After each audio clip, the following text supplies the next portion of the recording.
mas caminhar no sentido espiritual, prestar o mesmo culto, da mesma forma, nós temos essa dificuldade, porque a Igreja Católica adotou, então, os santos como intermediários entre o homem e Deus também.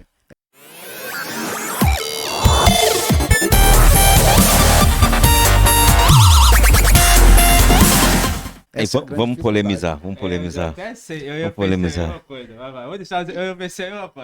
Mas aí, considerando tudo que o senhor falou, católico vai ser salvo? Essa é tranquilo. Tem outra mais difícil? Então você pergunta mais difícil. Deixa ele responder essa. Já. Deixa eu dizer uma coisa para você. Se nós pegarmos a igreja, depois que se corrompeu, não somente com a idolatria, mas outras questões, a partir do 4º século, Constantino se converteu, 312, 313 cessou a perseguição ao cristianismo no Império, em 379 Teodósio assumiu, né, como imperador, teve um imperador entre Constantino e Teodósio, e aí Teodósio transformou o cristianismo como a religião oficial do Império. Isso foi o grande erro. E aí vai agora aí para os nossos irmãos, queridos irmãos políticos, cristãos. A igreja tem todo o direito e o dever de participar também da política. Nós somos cidadãos enquanto estivermos aqui. Então tem todo... Porém, como instituição, não. Como instituição, a igreja não foi foi chamada para fazer política. Ela foi chamada para anunciar o evangelho. E aí o que aconteceu nesse período? A igreja, então, durante os séculos, ela se corrompeu, veio a idolatria, porém, e outras corrupções, porém, Deus sempre conserva os fiéis no meio da sua igreja. Porque nesse período a igreja passou a perseguir a igreja. Imagina, a igreja perseguindo a igreja. Porque quem não adotava a adoração, a isso, aquilo, quem não adotava as mesmas práticas, era perseguido e até morto. Tanto é que mais tarde, a partir do Concílio de Trento, veio a Inquisição. A Inquisição matou milhares de cristãos. Entendeu? Em nome de Deus. Imagina, matou em nome de Deus. A igreja matando em nome de Deus. Servos do Senhor, por exemplo, Jerônimo de Savonarola morreu queimado no fogo em 1498. Ele nunca negou o cristianismo católico, a maneira de seguir a Jesus. Porém, ele não aceitava os ditames da Igreja Católica. Por causa disso, ele foi queimado em Florença, na Itália. Ele foi queimado, morreu queimado no fogo, tá bom? Jean Hus, 1415, Jean Hus, né, um servo de Deus sincero, um alemão, tal, servo de Deus sincero, da região da Bavária, né, na época, né, hoje a República Tcheca, a Eslováquia, aquela região, Boêmia, Bavária e tal. Então, veja bem, Jean Hus também foi queimado no fogo. E ainda botaram botaram os livros dele em volta dele, queimaram os livros dele, ele foi queimado na fogueira com os livros dele pegando fogo. Então, mas Deus conservou dentro da igreja os fiéis. Então eu entendo sobre salvação. A salvação é um ato soberano. É um ato soberano de Deus.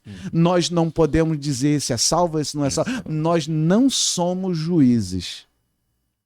Nem Jesus hoje é juiz. Porque está escrito que quem crê foi batizado, né? Exatamente. Será salvo. Exatamente. Então, nem Jesus hoje é juiz. Um dia ele será juiz. Hoje Jesus é advogado.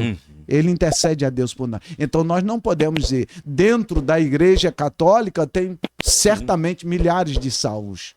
Como dentro da igreja evangélica também tem um monte de gente também que não vai também. Exatamente. Eu já ia... Obrigado, Julão. Você se adiantou. Porque dentro da igreja reformada também tem um monte de gente que não vai, não é salvo. Porque salvação é um ato soberano de Deus, mas está no fato de nós andarmos com Cristo, obedecermos a Cristo. Não é por obras? Não. Porém, Efésios, capítulo de número 2, quando diz... versículo 8 em diante, porque pela graça sois salvos por intermédio da fé, não vem de vós, mas é dom de Deus, não vem das obras para que ninguém se glorie. Aí você para aí. Só que no versículo seguinte, que é o versículo 10, diz assim, porque Deus nos chamou para a prática das boas obras. Então a prática das boas obras não é para a salvação, Perfeito. porém Mas pra gente é praticar. de um salvo. Isso aí. Se eu vivo na prática do pecado, do erro, da desonestidade e de outras coisas mais, e digo que sou de Deus, eu estou negando a fé que eu digo que eu tenho. Então, dentro da igreja evangélica tem muita gente que acha que é salvo e não está salvo. E dentro da igreja católica tem muita gente. Você quer fazer outra pergunta que você ia fazer? Eu ia mudar de assunto. Já mudar de assunto? Não, você queria mudar de assunto? Mais, Pode continuar aí. Não, eu só queria falar assim, o que o senhor acha que existe? Hoje tem um assunto que tá crescendo bastante, né, no meio político e jurídico, né, que é o abuso do poder religioso. Sim. Isso não está na lei, tá? Isso não existe na legislação eleitoral, mas nós tivemos agora o Fábio Silva, né, filho do Francisco Silva, foi cassado, né? Foi cassado. Acho que é deputado federal ele, né? Foi cassado, não sei se já foi no TSE ou se foi no tribunal aqui do... é TSE, federal. TSE, mas ainda tem recurso pro Supremo. Na verdade, como não existe na lei, infelizmente a gente está começando a ver isso no judiciário, que é um absurdo. Você ter penas por você fazer analogias com outras normas, que isso não existe. Ainda mais pena. Punição você não pode. Tem que ter o tipo penal ali para você poder ser punido. Mas no caso dele, eles entenderam que houve um abuso de poder econômico, mas na realidade não foi isso. O embasamento todo é do abuso religioso. Por quê? Porque ele tinha as caravanas lá da Rádio Melodia, ele fazia as pregações, ele levava os cantores, tal. Então, assim, na realidade eles estão indo por um caminho desse do abuso religioso, mas tiveram que colocar lá, no tipo lá, botaram abuso do poder econômico e foi cassado por causa disso. Mas o que o senhor vê hoje com relação a isso? O senhor acha que há um abuso do poder religioso realmente para se eleger o candidato evangélico? Até como o senhor falou, não, a instituição igreja, ela não pode se envolver, né, diretamente com a política, até porque, assim, eu vejo a igreja evangélica hoje repetindo o mesmo erro da igreja católica do passado. E daqui a pouco, se ela estiver totalmente ligada com o Estado, como a igreja quer chegar, ela vai repetir os mesmos erros que a igreja católica repetiu no passado. Então, assim, mas você acha que a gente está indo para um caminho desse, assim, de existir mesmo esse abuso religioso para se eleger os ditos candidatos evangélicos, assim, em prol de uma causa? Então, se eu tenho que ter candidato evangélico para defender os interesses da igreja, eu crio esse abuso, né, de poder religioso para poder justificar a minha eleição. O senhor entende que não há? Como é que o senhor vê essa situação? Bem, vamos imaginar que você é um advogado e você conhece muito de legislação eleitoral, sim. Tá? Eu não conheço muito legislação eleitoral, porém uma coisa eu sei, tá? Uma coisa eu sei, que a igreja evangélica, ela está no Código Civil, no mesmo capítulo de entidades de classe e tal, essa coisa toda. E na questão, no caso aí, na Constituição, está no Código Civil nessa parte, né? De entidade de classe, os templos. Associações, né? Entidade de classe, os templos religiosos estão ligados. E aí não importa, é igreja evangélica, católica, é um centro de candomblé, entendeu? Qualquer um está nesse capítulo. E uma das coisas que, pelo que eu sei, está na Constituição, no caso aí, na parte eleitoral, é que as entidades de classes, essas entidades, então, associações, elas não podem usar a sua estrutura para, então, promover A ou B. Não podem usar. Ou seja, o correto é, se um político for na igreja, lá na igreja, inclusive lá em Acopiara funciona assim. Se um político vai lá, porque ele é um cristão, um servo de Deus, e tem pastor lá no Ceará que é deputado federal, inclusive, ele dá uma palavra lá na igreja como pastor. O pastor Bernardo, que é o meu pastor, ele avisa, não fale de política aqui. Ele pode falar, entendeu? Como pastor, ele tem todo o direito. Porém, por quê? Se formos obedecer categoricamente à lei eleitoral, isso se configura um abuso não eu ia está até na falar, Constituição. pô, isso eu acho já até, até liberal demais, porque tem igreja que o cara nem sobe no púlpito, né? Ele nem tem oportunidade pra Exatamente. falar. Não, lá Mas nesse caso, como é o sobe se ele pastor, for né? pastor. Aí ele Se vai não for pregar pastor, a palavra. tem cara que nem Entendeu? assim, né? Não, entendeu? Não, se não for pastor, ele não sobe. Então veja bem. Então, aí, nesse caso, já se configura um crime eleitoral pela legislação. Sim. Agora, aí existe um problema. Existe um problema. Discriminação. Pergunta: está se tratando o povo cristão, evangélico, reformado, da mesma forma como se trata outras entidades de classe ou outros políticos ligados às outras entidades? Ou outros políticos ligados a outras entidades podem usar, entendeu? A estrutura de poder. E aí, quando eu estou falando de outras entidades, lembrando, não a Igreja Católica não usa. Isso a Igreja Católica não usa, os políticos não usam os, digamos assim, os templos católicos, sim. eles realmente não usam. Porém, tem outras entidades, não somente religiosas, mas de outros setores, outras associações, que os políticos vão lá, falam dos seus projetos e tal. Então era, por exemplo, a associação, vamos lá, de empresários e tal. Aí o político vai lá e fala da sua plataforma e tal. E aí? Mas é uma associação, é uma entidade de classe. Poderia? Pela lei eleitoral, não. Então o grande problema é 2 pesos e 2 medidas. E aí, na realidade, no caso desse específico do evangelho, né, do evangélico, da igreja evangélica, é porque a proporção é muito grande. Sim. Entendeu? Quando a pessoa vai numa entidade de classe, ela vai ali, é algo muito reservadozinho, meia dúzia de pessoas. Quando você vai faz um evento evangélico, é um evento que tem uma proporção e tem uma mídia muito grande. Então isso acaba sendo bastante divulgado e o adversário, ele pega aquilo, né? O político adversário, ele pega aquilo e vai lá e denuncia, porque ele sabe que ele vai ter... Então, daí voltamos àquilo que eu falei. Não foi para isso que a igreja foi chamada. Sim. Então, eu me lembro que há uns anos atrás, eu ainda pastoreava aqui no Rio de Janeiro, e nós tínhamos uma política do bairro lá em Itaboraí. Uma serva de Deus. E ela sempre ia lá na igreja e tal, entendeu? Na época de campanha. E eu falei com ela. Conversei com ela, porque eu percebi que ela ia exatamente esperando uma oportunidade para ela fazer a propaganda dela e tal. E ela era uma pregadora, inclusive, uma batista, mas uma batista bem. E eu chamei, conversei com ela, expliquei a ela, nós aqui na igreja, eu não tenho essa prática e tal. No dia que a irmã tiver um trabalho de mulheres, como ela ia, às vezes, entendeu? Então, por favor, não fale. Agora, se você fizer uma reunião na casa dos membros, que você tem conhecimento de todo mundo aqui, você fizer a reunião, até eu vou. Faça um churrasco lá e tal, entendeu? Até eu vou.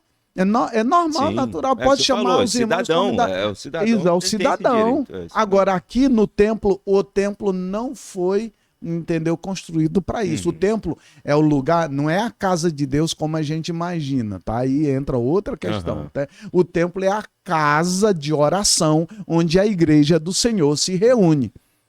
Então, é o lugar de adoração e de propagação do evangelho. Não é o lugar, então, de fazer campanha política. Aí, ainda nesse assunto, né? Você que fosse mudar de assunto. Não, agora eu vou continuar aqui, tá? Vamos continuar nesse. Depois tá bom o assunto? Tá bom. Mas é porque, assim, vocês vão dizer assim, não, dentro da igreja não pode, ou se ele for pastor, aí se ele for pastor ele pode subir, tudo bem, entendo que dentro da igreja não pode, mas... a questão, pra mim, ela é muito maior, porque às vezes o cara não fala dentro da igreja, mas ele tem aquela audiência.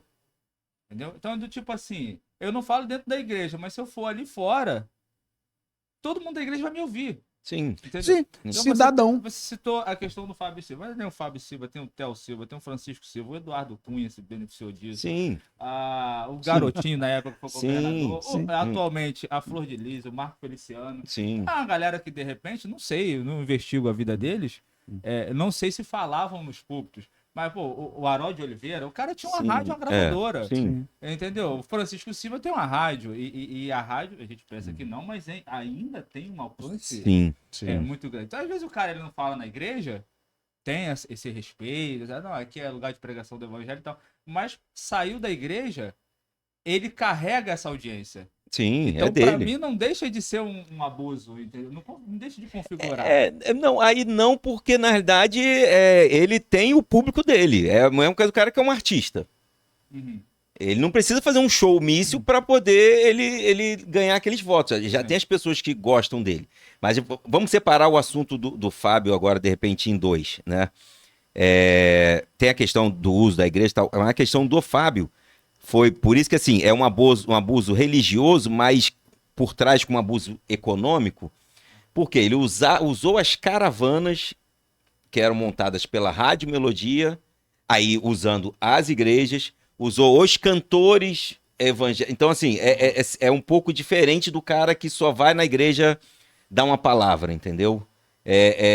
Mas foi isso que eu disse. Não, então, mas assim, então, o cara que só vai na igreja dar uma palavra, ele é difícil você configurar esse abuso. Sim, sim. No caso do Fábio, no caso do Harold na época, né? No caso desses Flor outros de Lis, nomes, o Marco Flor de Lis, Feliciano, é um pouco mais fácil, porque eles usam uma estrutura muito maior do que só uma igreja, né? Eles têm toda uma estrutura por trás de shows, de cantores, Sim. entendeu? De uma mídia que, na verdade, o cara que só vai pregar ou só vai dar uma palavra na igreja acaba não tendo. Aham. Mas assim, não tem como você falar, o cara vai lá fora e não tem jeito, ele é cristão, ele é evangélico, ele tem um público que gosta dele, Uhum. entendeu? Que segue ele vai levar esse voto. Não, eu sei que vai, mas até você comparar o cara com o artista ele não tá vinculado à religião.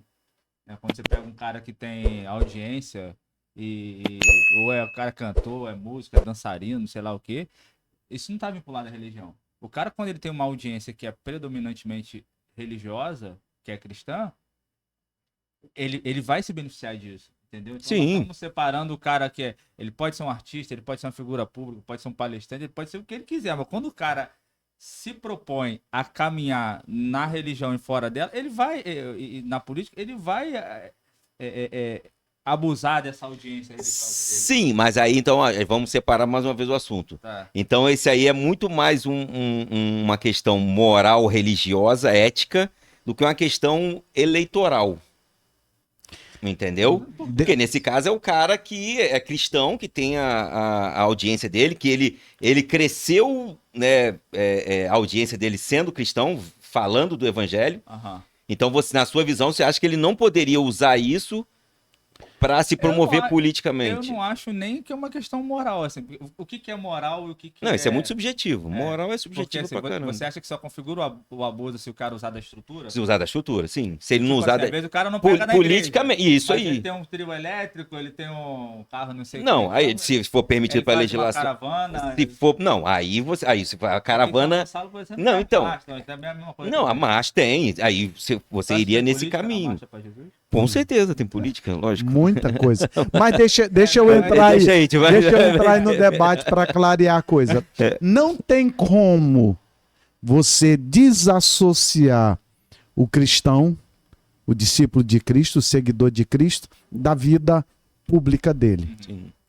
Até porque se ele esconde o que ele é, então ele não segue a Jesus. Então, se ele cresceu nesse meio e então cresceu em Cristo Jesus, e ele resolveu, né, isso na igreja, no meio da igreja e tal, aquela coisa toda, e ele resolveu, digamos, fazer uma campanha política e se candidatar a alguma coisa, não tem como você desassociar a vida religiosa dele da figura dele. Aquilo está arraigado. É isso que eu penso. Agora, aquilo que o Jonadab falou, ele não pode usar a estrutura denominacional, digamos assim, de maneira consciente.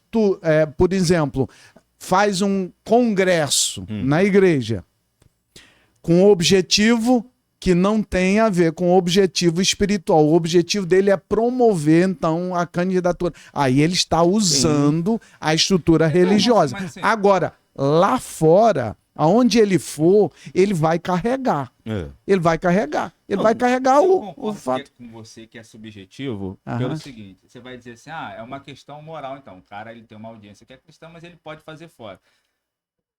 Eu acho que não separa, porque às vezes o cara ele não usa diretamente a estrutura, não vai fazer um congresso, uma conferência e tal, mas ele vai receber doações ao invés de oferta, a gente muda o termo, Sim. entendeu? Então, eu acho que é muito subjetivo. Você não separa isso. Pois Não é, tem como mas separar. aí não tem como você separar. Se você separa assim, você não pode usar a estrutura Por isso que o ilícito eleitoral estaria É, no uso da estrutura. da estrutura. Ou fora disso, é um Fora ilícito disso, moral. é uma cidadão. questão- e Você aí é um uma cidadão. questão- Mas isso é opinião sua ou isso é o que existe hoje? Não, de legislação? vamos entender juridicamente. O uso da estrutura que é o ilícito eleitoral. Hoje é. Hoje é. Tá configurado. Tá. Não está configurado. A gente está partindo por um Tá, caminho desse. Então, um caminho Entendeu? desse. O outro questão é uma questão subjetiva, moral do cara. Se você e aí quando eu digo moral subjetiva, um vai achar que pode, outro vai achar que não pode, e aí, Não, entendeu? é verdade, eu É nunca de sabia. cara. Não, é isso aí. Tá bom. Continue, vai lá, faz a pergunta. Esse assunto acho que já foi. Já Não, foi. eu ia até falar, até para fazer um parênteses, que eu falei que infelizmente hoje nós temos denominações que são impositivas. Elas impõem. Dona de Aí eu partido acho que político. impõe- Aí tá errado. Aí sim. É, É abuso de poder religioso. Isso aí. A gente sabe de denominações que os seus líderes impõem, irmão. Impõe, Aqui todo mundo vota em fulano de é isso tal. aí. Uhum. Aí. Isso é abuso de poder religioso. isso aí. Se isso for filmado dentro Sim, de uma, sim. entendeu? Tá lá a fala daquele pastor, aí sim, esse É. candidato pode ser, então, É isso impugnado. mesmo, Porque é isso, é abuso de poder religioso. Não é isso. Nós vivemos em quê? Em uma democracia, apesar de que tá difícil hoje, né? A nossa democracia está passando por, digamos assim, por alguns problemas, Sim. tá? Partindo de um dos poderes da República, eu não vou entrar aqui, Não, né, não. no mérito, mas partindo de nós estamos com alguns problemas, inclusive esse poder está legislando Tá, sim. quando não é Ele função faz tudo, dele, ele executa, investiga, investiga. ele julga o que ele investiga. Eu Investigou, nunca vi isso. Eu nunca vi isso, É né? isso, Eu nunca vi isso, tá? O que Mas acontece com porém, ele é ele também. é ele também, Eu falo, nós vamos exatamente. ter que reescrever os livros de direito depois Vamos ter que reescrever. dessa tá? nossa década. Porém, exatamente, nós vivemos em uma democracia. Então, em uma democracia, nada imposto é democrático. O princípio da democracia é o quê? O seu direito acaba onde começa o meu. Então, aqui começa. O meu direito é votar livremente. Eu tenho o direito. Vamos falar de voto. Eu tenho o direito de votar livremente. Escolher, fazer a minha escolha. Entendeu? Não concorda? Amém. Eu posso criticar? Posso. O outro que não escolheu, porém, eu sou livre para escolher. Então, qualquer coisa que for imposto é antidemocrático. Aí sim, se configuraria então, abuso de poder, então, religioso. Então, pastor, você falou aí sobre a questão dos santos. E eu quero voltar na questão dos santos na Igreja Católica. Sim. Né? A questão da discordância, né? Jesus é o único caminho, e ele é o caminho, a verdade e a vida. Você não acha que a Igreja Evangélica ela também construiu os seus santos?